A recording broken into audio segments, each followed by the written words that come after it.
찬양의 역사. 뭐라고요? 찬양의 역사. 그래요. 찬양의 역사라는 말씀의 제목으로 함께 은혜 나누려고 합니다.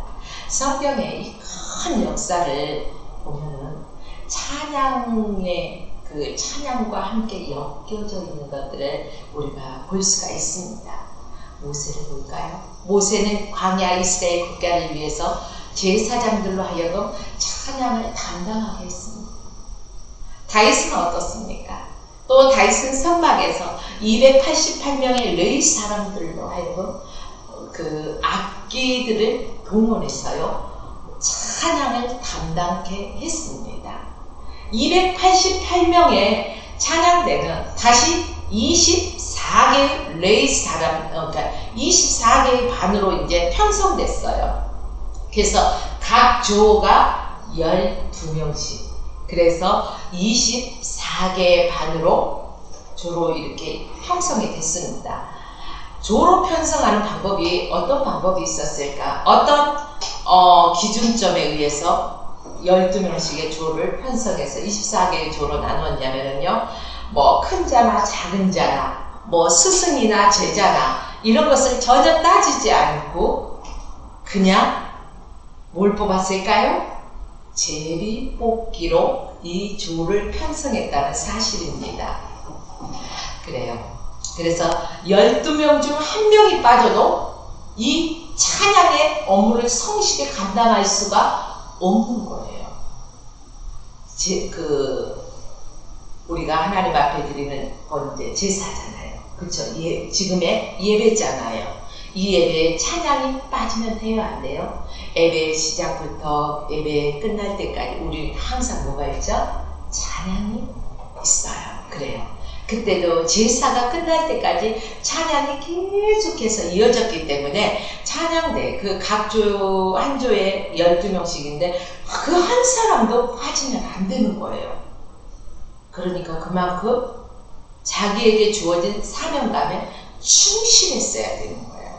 솔로몬 왕은 어땠을까요? 솔로몬 왕은 성전을 지은 후에 레위 사람들, 그러니까 레위 사람 38,000명 중에 4,000명의 레위 사람들과 120명의 장로들, 이들을 구성해서 이제 찬양을 담당하게 했어요. 그러니까 이 레위 사람 38,000명 중에 4,000명을 했다면 10%가 넘는 어마어마한 숫자예요.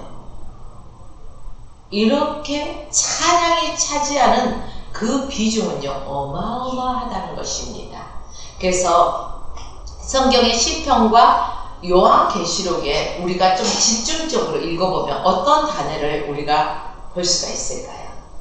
그냥 읽어보셔서 어떤 특정한 단어를 지금 질문을 하면 신뢰가 되는 거죠?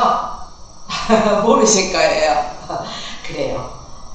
여기 시편과 요한계시록이 집중적으로 나오는 단어를 보면은요, 할렐루야, 할렐루야, 여러분들 많이 아시죠? 이 부분이 시편과 요한계시록에 집중적으로 등장하는 그러한 단어를 우리가 발견할 수가 있습니다. 자, 한마디로 찬양은 어떤 거냐? 성도들의 삶이에요.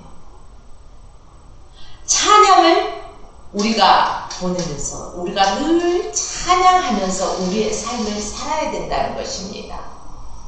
하나님은요 이 피조물을 통해서 찬양 받기를 원하십니다. 내 백성 지으신 것은 하나님이 찬양 받으시기 위하여 하고 있어요. 이처럼 찬양은 중요합니다. 그런데 하나님의 피조물들이 사람, 인간이 누구를 찬양해야 된다고요? 하나님만을 찬양해야 되는데 하나님이 만드신 피조물들을 찬양하는 거예요. 이게 뭘까요? 여기에서 문제점이 시작됐다는 거예요. 바로 인간 타락의 시작이다. 저와 여러분들은 하나님의 자녀 맞습니까? 맞죠. 그러면은 하나님의 피조물을 찬양하는 것이 아니라 나를 지으신 이가 나의 하나님, 그렇죠? 그러면 하나님만을 찬양하는 것이 맞습니다. 하나님의 원초적인 계획이 무엇일까? 하나님의 원초적인 계획은 하나님께서 피조물로부터 찬양받기 위함이십니다. 이것이 하나님이 만드신 피조물의 질서예요. 그래서 찬양은 하나님을 만나는 장소예요. 찬양이 있는 곳에 하나님이 함께 하십니다. 하나님의 말씀의 장소예요. 그곳에는 하나님의 찬양만 있나요? 말씀은 곧 기도, 찬양은 곧 복조이는 기도잖아요. 또한 말씀이에요. 하나님의 축복의 통로이기도 하다는 것입니다. 또 찬양을 우리가 하나님께 찬양을 드릴 때 무엇이 열린다고 표현을 합니까? 마음의 문이 활짝 열린다고 하죠. 그렇습니다. 찬양은 우리의 마음의 문을 열고 축복의 문을 여는 것입니다. 그러므로 우리는 흥얼거리는 노래가 찬양이 아니에요. 흥얼거린다 해서요, 그게 다 찬양이 아니에요. 우리의 마음을 열어서 주님께 드려지는 것이 찬양이에요. 주님께 집중하는 것입니다.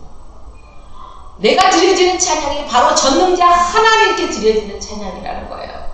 그래서 이 낮고 낮은 곳에서 높은 곳으로 올려지는 거예요. 올라가는 거예요, 찬양.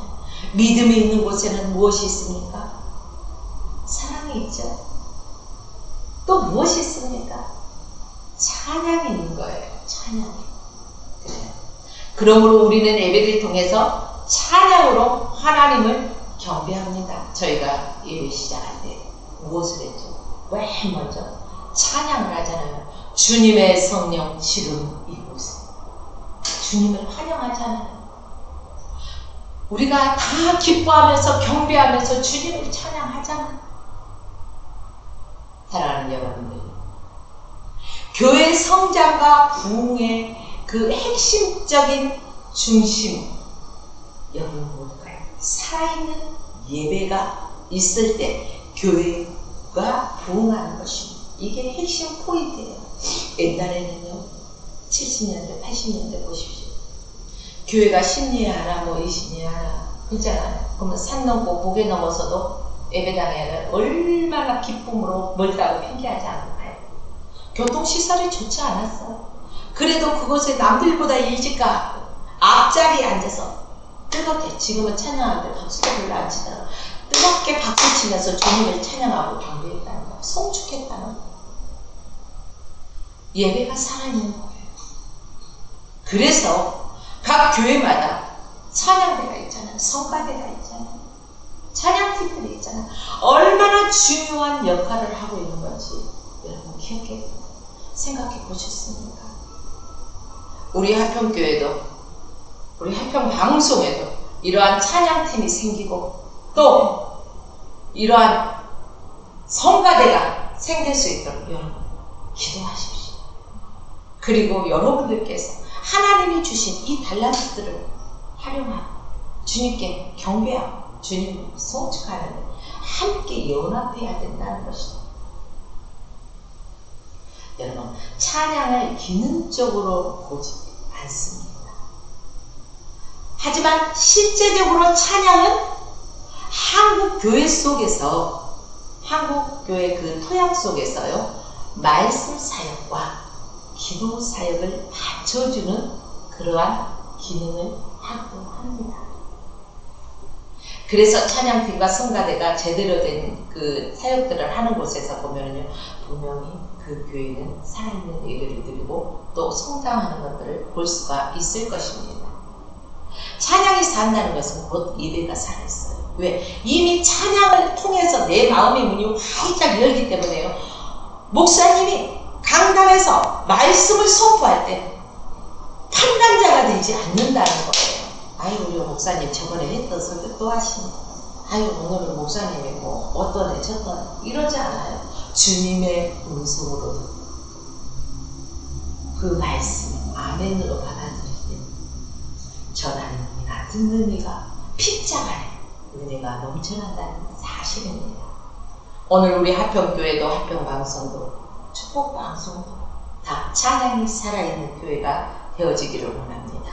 찬양이 살아있는 방송이 되어지기를 원합니다. 그래서 찬양이 언제나 넘치면 어떻게 될까요? 은혜로 얼굴이 환해요. 뭐 찍어 바르고 뭐 뜯어 고치고 안 해도 저 사람 얼굴 빛이 난다. 윤기가 잘 흐른다. 뭐 기름기를 안 먹어도 잘 윤기가 흐른다는 거. 왜? 찬양이 언제나 넘치다 보니까 은혜로 얼굴이 환하니까 마음속에 기쁨이 넘쳐요, 안 넘쳐요? 넘쳐요. 찡그리지 않아요. 기뻐한다는 것입니다. 그래서요, 성경에 보니까 너희 몸을 하나님이 기뻐하시는 뭘로 드리라고 했을까요? 산 제사로 드려라. 이는 너희의 드릴 영적 예배니라. 이렇게 말씀하고 계십니다. 그래요. 우리의 몸을 산 제사로 드리는 거예요. 구약 시대에는 짐승을 드렸잖아요. 지금 우리의 몸을 산 제사로 드리는 것입니다. 구약 시대의 제사는 어땠다고요? 짐승을 잡아서 피의 제사를 드렸어요. 아마 지금도 그렇다면요, 목회자들이 맨날 무슨 냄새를 풍길까요? 생각만 해도 끔찍해요. 그런데 우리 예수 그리스도가 단번에 이루어주셨잖아요. 모든 죄를 해결해 주셨어요. 그러므로 말미암아 우리는 우리 몸이 산제사가 되어서 하나님 앞에 예배할 수 있는 것입니다. 구약시대는 대제사장이 1년에 한 번씩 들어가서 예배를 드렸어요. 자, 여러분, 이 구약시대에는 죄를 지은 인간이 직접적으로 죽는 것이 아니라 그 제물을 통해서 때로는 산비둘기가 될 수도 있고 염소가 될 수도 있고 양이 될 수도 있고 그잖아. 자, 여러분, 이 짐승에게 죄를 전가시켜요. 근데 온전히 죄가 사해지나요? 아니죠. 그래서 매년 짐승을 잡아서 제사를 드리는 거예요. 매년. 온전히 되는 게 아니기 때문에. 그래도 이제 매년 드리지만 그때 구약시대 대제사장들이 이제 그 짐승에게 안수하고 그 죄를 짐승에게 전가시켜서 잡잖아요. 피의 제사를. 그런데 여러분, 이 짐승을 꼭 잡아서 피의 제사를 드렸다 해서 죄가 없어지는 건가요? 믿음으로 죄사함을 받았다는 것입니다. 구약시대도 이 짐승을 통해서 죄를 정화시킬 때 믿음이에요. 사랑하는 여러분들이요, 하나님께서요 성막의 제사 의식을 통해서 구약 백성들에게 예표하신 바로 다가올 메시아 예수 그리스도를 통해서 믿음으로 죄사함을 얻는 것입니다. 그래서 구약시대는 수많은 짐승이 사람 대신에 어떻게 죽어야만 했어요. 그 수많은 피 뿌림으로, 피 흘림으로 바로 번거로운 제사를 드렸었죠. 그러나 예수 그리스도가 단번에 이 번거로운 모든 짐승을 잡아서 피 흘림의 제사를 다 해결했어요. 하나님의 아들이시면서 성자 예수님 이 땅에 오셔서 인간의 모습으로 오셨어요. 죄 없는 사람이 그것을 감당해야 되는데 사람은 원죄를 가지고 태어나서 누구나 죄가 있어요. 그래서 성령으로 잉태된 바로 예수 그리스도께서 이 땅에 오셔서 그 죄를 담당하셨습니다. 어떻게 해요? 십자가를 짊어지시고 예수님의 몸이 찍히고 상하시고 친히 예수 그리스도의 피값으로 예수 그리스도의 죽으심으로 말미암아 저와 여러분이 구약시대의 피의 제사는 거기에서 끝났다는 것입니다. 그러므로 이제는 산 제사의 시대가 열려진 거예요. 죽은 제사가 아니라 산 제사를 드리는 거예요. 그러므로 누구든지 예수 그리스도를 믿는 자는 구원을 받을 것이라는 것입니다. 저와 여러분 구원받은 하나님의 백성입니다. 예수 그리스도의 십자가의 피의 공로를 믿는 자에게는 더 이상의 죽음의 제사가 필요치 않는 것입니다. 이것이 바로 하나님의 은혜예요.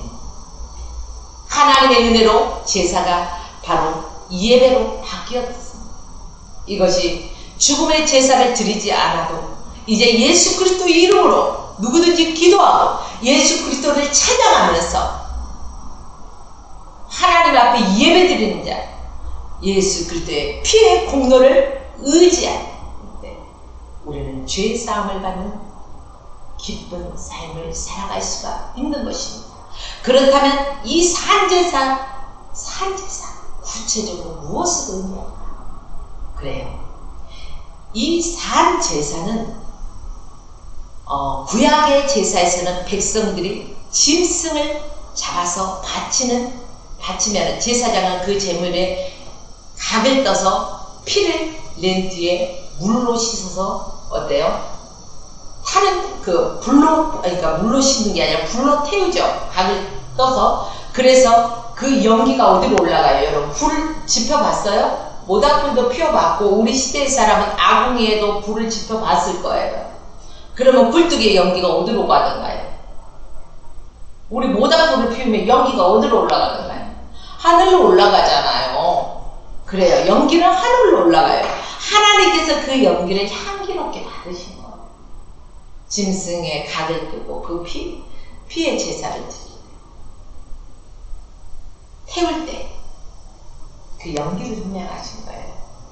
그래서 창세기 8장 20절과 21절 말씀해 보니까 노아가요, 여호와를 위하여 단을 쌓고 그 정결한 짐승 중에서 모든 정결한 새 중에서 그 치아에서 번제로 단에 드렸던 여호와께서 그 향기를 흥향하시고 라고 계속해서 읽어보면 성경에 있습니다. 그러면 하나님께서 향기롭게 받으신 번제물의 연기가 바로 신약 이후 우리에게 무엇에 해당할까? 그때는 구약의 때는 짐승을 각을 떠서 태웠어요. 그죠? 그 연기를 흠양하셨어요. 그러면 신약 시대에는 예배잖아요. 그러면 무엇을 흠양하실까요? 바로 찬양을 흠양하신다는 거예요. 그래서 예배에서 찬양이 빠지면 안 되는 것입니다. 찬송이 산제사예요. 그래서 어디 단체들 가면 아유 송아지 한 마리 드리세요. 송아지요? 그 짐승은 구약시대에 짐승을 잡아서 각을 끄고 피를 뿌리고 뭐 태워서 산제사를 드리면 그 피의 제사를 드리는 건 구약시대에 끝났어요. 우리는 찬양의 제사, 그냥 흥얼거리고 기분에 의해서 하는 것은요, 아니에요. 그건 아니에요. 우리의 마음과 뜻과 정성을 다해서 그 찬양을 통해서 온전히 그 가사에 빠져들어서요, 주님만을 생각하고 주님께만 그 찬양으로 영광을 올려드려야 된다는 거예요. 바로 찬송, 산제사다. 구약의 죽음의 제사가 연기가 되어서 올라간 것 같이 예수 그리스도의 십자가의 구원을 믿는 믿음으로 감사로 하나님을 찬양하는 것이 바로 산제사가 되어서 하나님께 향기롭게 올라가는 것입니다. 예수께서는요, 이 죽음의 제사를 완성하셨어요. 그러니까 한 성만에 드립시다. 이제 그만하고 기쁨으로 감사하고 주님께 찬양으로 영광을 드리십시오. 이렇게 바꾸는 어떨까요? 여러분, 십자가 사역 이후에요, 모든 성도에게는 짐승을 죽일 필요도 없고 태울 염려도 없어요. 태울 필요도 없어진 거예요. 그래서 하나님께 향기롭게 드렸던 짐승의 연기가 아니라 예수 그리스도의 구원을 기뻐하신 찬송 소리가 울려 퍼져야 되는 것입니다. 십자가를 통해서 이미 우리에게 주어진 천국의 영원한 찬송, 마음으로 하나님께 감사하는 찬미의 제사를 우리는 드려야 된다는 것입니다. 오늘 또 예배 시작절에요, 찬송, 이 찬미의 제사를 드리기 위해서 우리가 계속해서 찬양을 하나님 앞에 드렸잖아요. 이것을 뒷받침하는 놀라운 과학의 법칙이 있어요. 이게 뭘까요? 우리의 소리가요, 하늘을 향해서 올라가게 돼 있어요. 그래서 낱말을 누가 듣는다고요? 새가 듣는다고 하잖아요. 새가요 공중을 날아다니잖아요. 위에 있어요. 우리가 이렇게 얘기하잖아요. 그런데 올라가는 거예요, 소리가. 그래서 하나님이 우리의 세미한 음성 가지고 다 듣고 계시는 거예요. 그러니까 저와 여러분들은 주님을 찬양해야 되는 거예요. 주님을 경배해야 되는 거예요. 주님을 송축해야 되는 것입니다. 이게 소리가 위로 올라가는 과학의 법칙이에요. 하나님이 우리의 찬양의 소리를 흠양하신다는 거예요.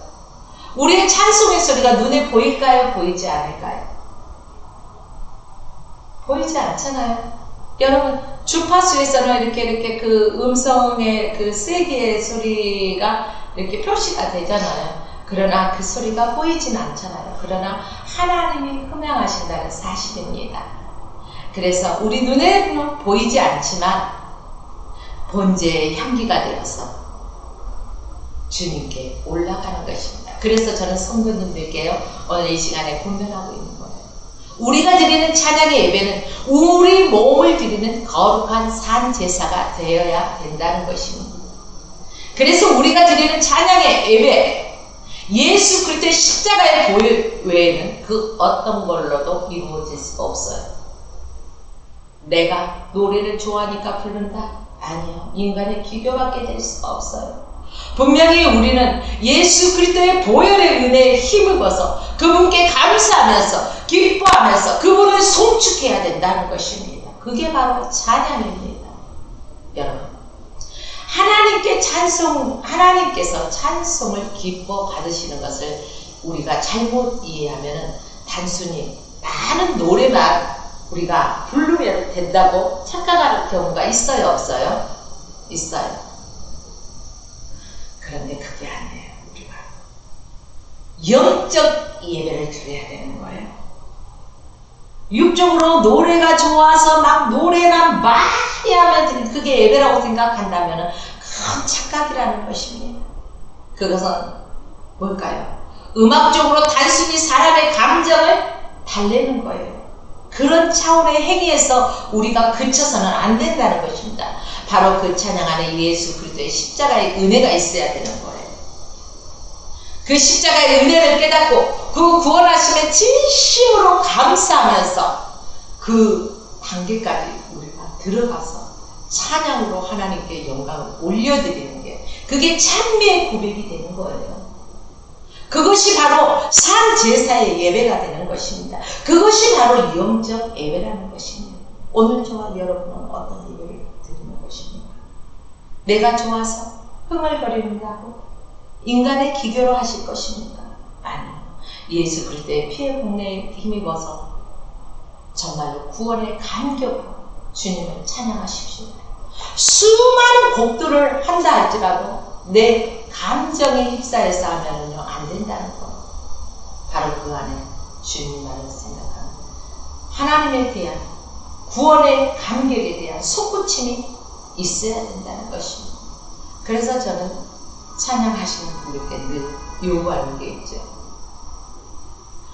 그 찬양의 가사에 들어가라. 그 가사 안에 도취되라. 그리고 온전히 그 가사처럼 그 가사 한 소절 한 소절처럼 주님만을 생각해라. 그냥 막 보면서 그냥 인간의 기교로 여기 딴 생각하면서 그냥 박자만 맞으면 된다고 그렇게 생각하지 말라는 것입니다. 사랑하는 여러분들, 우리가 영적 예배를 통해서 우리의 영이 충만해진다는 사실을 우리는 기억해야 할 것입니다. 바로 우리가 성령의 충만함을 받을 때 세상을 이길 수가 있는 거예요. 예수 그리스도가 승리하셨죠. 악한 사단의 권세를 깨뜨리시고 사망 권세를 이기시고 예수 그리스도는 승리하신 분이십니다. 우리도 그분을 따라가는 거예요. 예수 이겼네, 예수 이겼네. 예수 사탄을 이겼네. 나도 이겼네. 맞습니까? 아멘이죠. 그래요.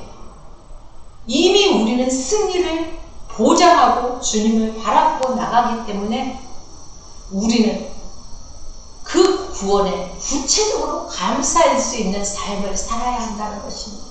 우리에게 하나님께서 분부한 모든 명령을 우리는 스스로 지켜야 한다는 것입니다.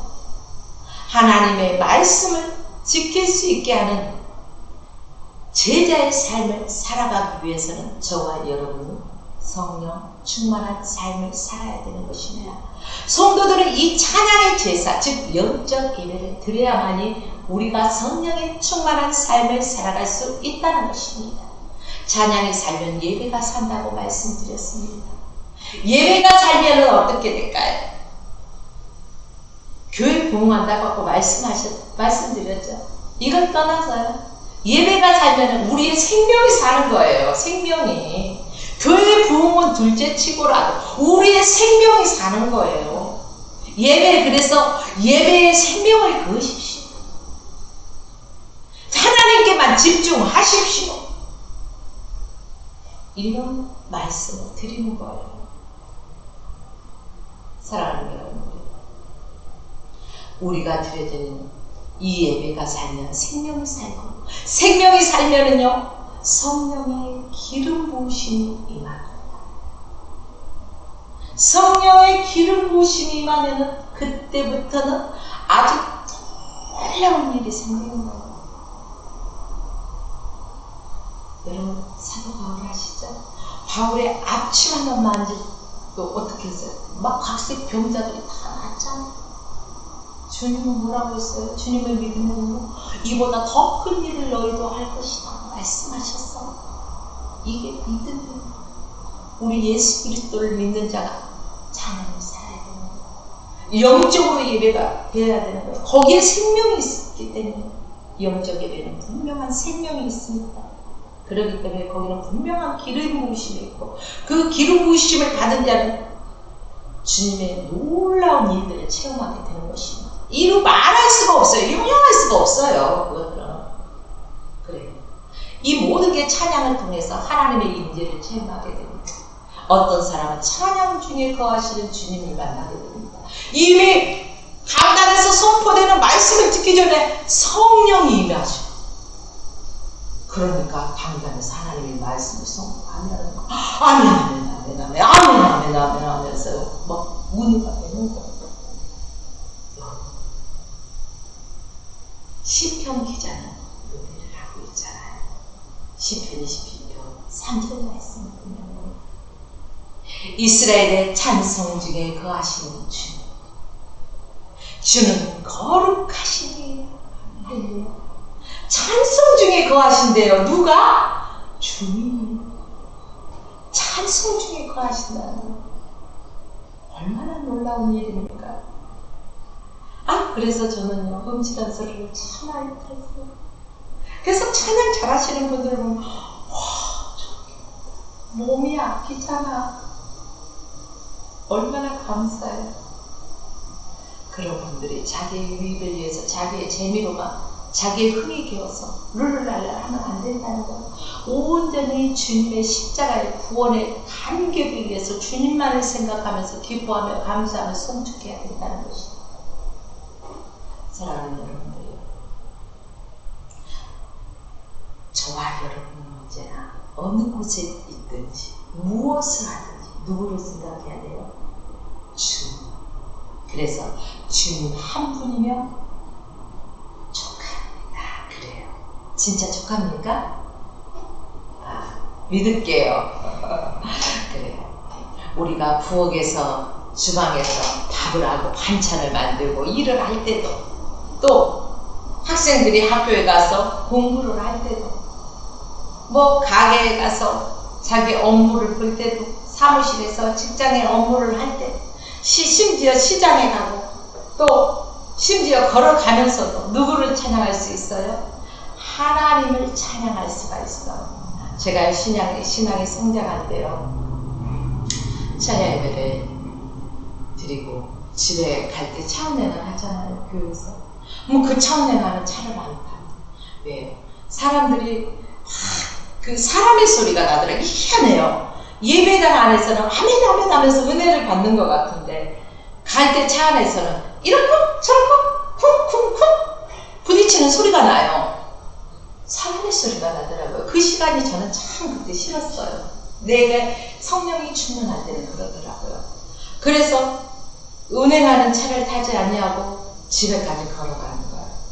걸어가면서 그 주신 말씀 생각하면은요, 이 안에 이 속 깊은 곳에서부터 찬양이 흘러나오는, 막 주님과 대화를 하는 거예요. 주님 감사해요. 오늘 예배드리는 거 어쨌잖아요 하면서, 내가 주님을 이렇게 찬양하지 않으면 저 돌들로도 찬양하게 하신다니, 내가 주님을 찬양하는 일을 어떻게 저런 돌들에게 뺏길 수가 있겠어요? 저런 사람들에게 뺏길 수가 있겠어요? 난 주님을 찬양하는 경배하게, 난 성축합니다. 사랑해요 주님. 내 사랑 받아주세요. 얼마나 이런 고백이 넘쳐나는 그런 충만함이 다시금 회복되어야 될 것입니다. 우리가 예수 그리스도를 처음 만났을 때를 생각해 보세요. 각자가 받은 은혜가 다른 것입니다. 어떤 사람은 질병을 통해서 주님을 만났을 것이고, 어떤 사람은 시어머니를 통해서, 어떤 사람은 남편을 통해서, 아내를 통해서, 자녀를 통해서, 이웃을 통해서, 형제를 통해서 주님을 만나는 계기는 각각 다를 거예요. 그러나 우리가 처음 주님을 만났을 때 그 구원의 감격에 의해서 눈물을 다 쏟잖아. 근데 지금 여러분의 신앙 상태 보십시오. 찬양을 하면서도 예쁘게 부르려고 겉의 이미지를 이렇게 많이 신경 쓰지 않습니까? 그거 온전히 주님을 신경 쓰지 않고 사람을 의식하는 거예요. 주님을 생각해요. 사랑하는 여러분들, 음치라고 찬양을 못하는 게 없어요. 왜요? 하나님은 물론 음정 박자 화음을 이루면 더없이 따봉이에요. 그러나 이게 되지 않더라. 내 마음과 정성을 다해서 주님을 생각하면서 십자가의 구원의 감격에 의해서 주님을 찬양합니다. 하나님은 그 중심을 헌행하시는 것입니다. 그래서 제가 찬양할 때는 항상 주님, 사람들은 나를 음치라고 말하지만 나의 마음과 나의 생명과 나의 정성을 다해서 주님을 찬양합니다. 경배합니다. 성축합니다. 이런 고백을 하고 주님을 찬양합니다. 사랑하는 여러분들은 어떻습니까? 남들에게 아름답게 들려주기 위한 찬양입니까? 아니면은 주님을 경배하는 찬양입니까? 우리가 한번 생각해 볼 필요가 있을 것 같습니다. 우리가 찬양을 통해서도 놀라운 역사가 일어나는 것입니다. 찬송 중에 귀신이 떠나가는 거예요. 찬송 중에 질병이 떠나가고 건강이 회복되고 갖가지 문제가 해결되어진다는 사실입니다. 그래요. 찬양에 살면 삶이 배워집니다. 아무리 근심, 걱정, 찌든 삶이 날지라도 찬양이 넘치면 얼굴이 확. 제가 어제요, 이렇게 무슨 마트를 갔다 왔는데 거기에는 아주 막 그 가정에 필요한 없는 것, 가구 관련된 없는 것들이 없어요. 주방 기구부터 시작해갖고 장롱까지 없는 게 없는 게 다 있어. 근데 거기에 그 중에 전등 기구 중에 요즘 꽃이 있더라고요. 꽃이는 게 아니라 꽃. 네. 근데 꽃이 있는데요. 이 꽃이 활짝 필 때도 있고 머물 때도 있고, 그쵸? 봉오리 피나말라 할 때도 있죠. 근데 전등에 이 줄에 당기는 각도에 따라서 꽃이 완전히 머문 꽃이 되기도 하고 완전 활짝 핀 꽃이 되기도 하고 따뜻한 꽃도 되고요. 아주 별의별 모양들이 다 있더라고요. 이야, 신기하다. 우리는 항상 빵긋빵긋하면서 주님을 찬양해야 돼요. 찬양이 언제나 넘치는 사람은 얼굴빛이 다르다고 했죠. 왜요? 빵긋빵긋 뜨는 얼굴이에요. 그래서요, 뭐 뜯어 고치지 않아도, 뭐 찍어 바르지 않아도 깨끗이 씻고 단장만 하면은요, 얼마나 예뻐요. 그래서 하나님 앞에 나올 때는요, 항상 주의를 준비하는 마음으로 토요일에는요, 목욕제비 하십시오. 안 믿는 사람들도 자기 신한테 가서 할 때는 막 목욕제비하고 제일 좋은 옷으로 입고 그러는데, 하나님 앞에 나오는데 깨제제 해갖고 나오면은요, 어떻게 돼요? 그건 아니잖아요.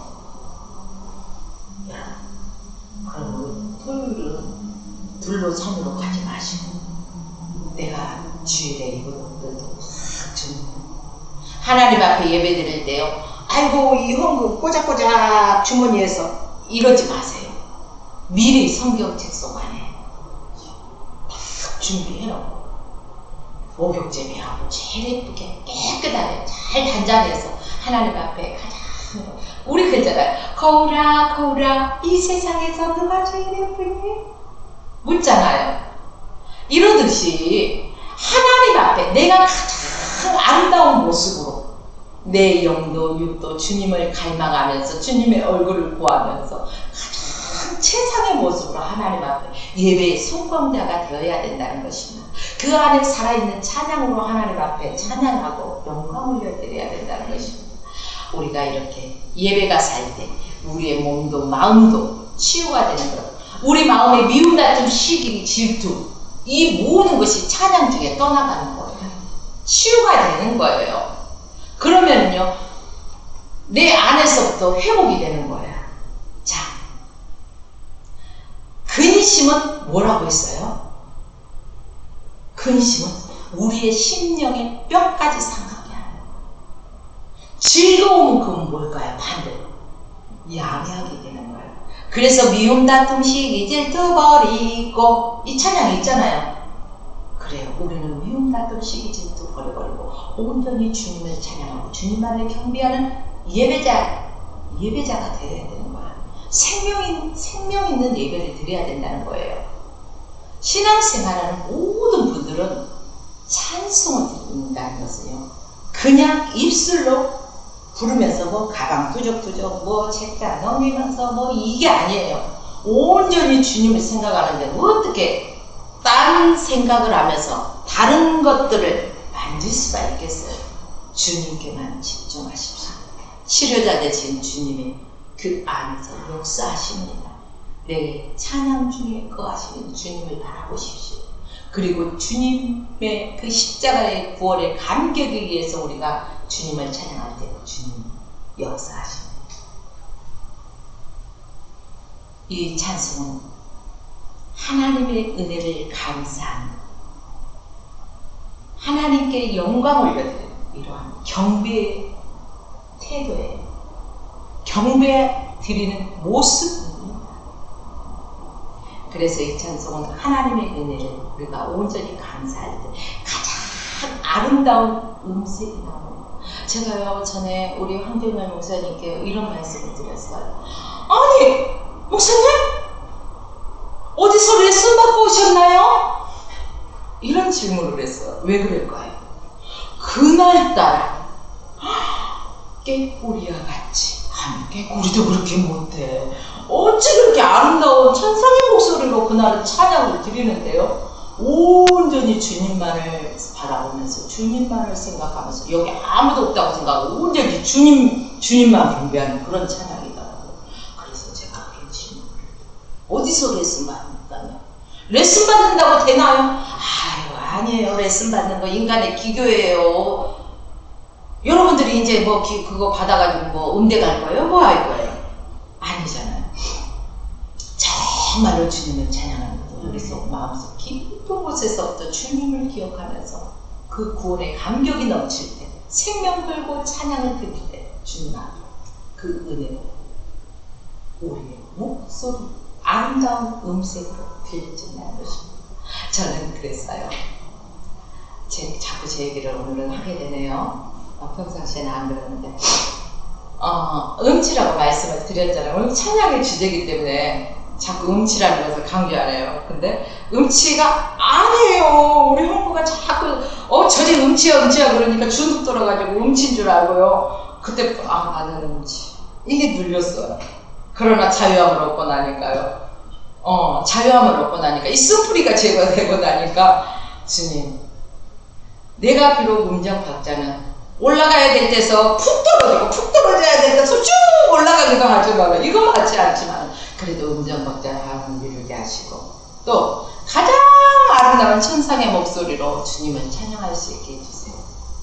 세상 사람들이 아유 어째 저렇게 웃겨 못 부르네 하면서 배꼽을 잡고 흔들린다 할지라도 그 사람들에게 기쁨이 좋네요.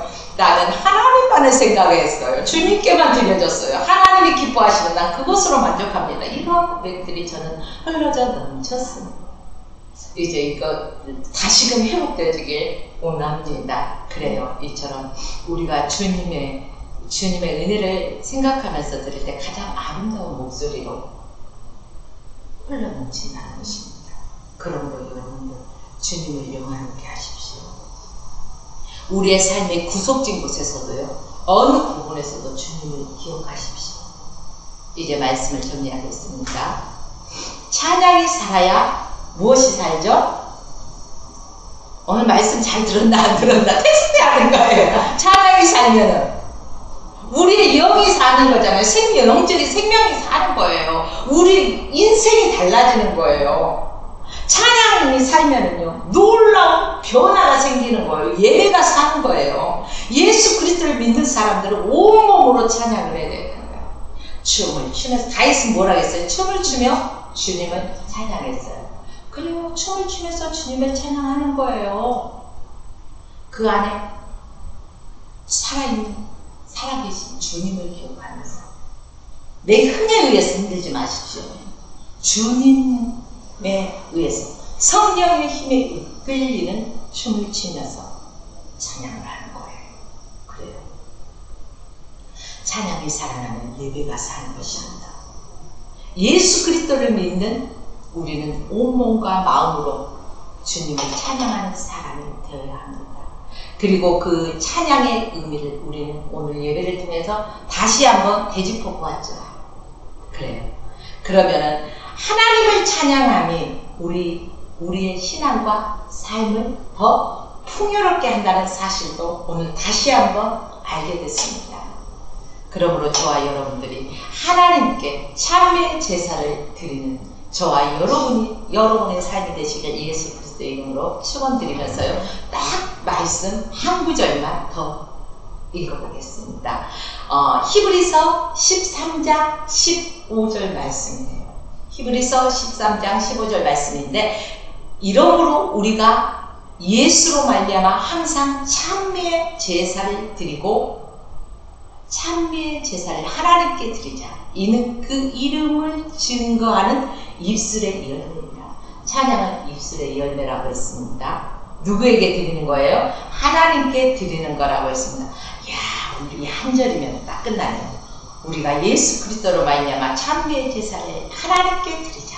할렐루야. 이 말씀을 기억하면서 늘 우리의 삶이 찬양이요 예배자의 삶이 되시길 주의 이름으로 축원합니다.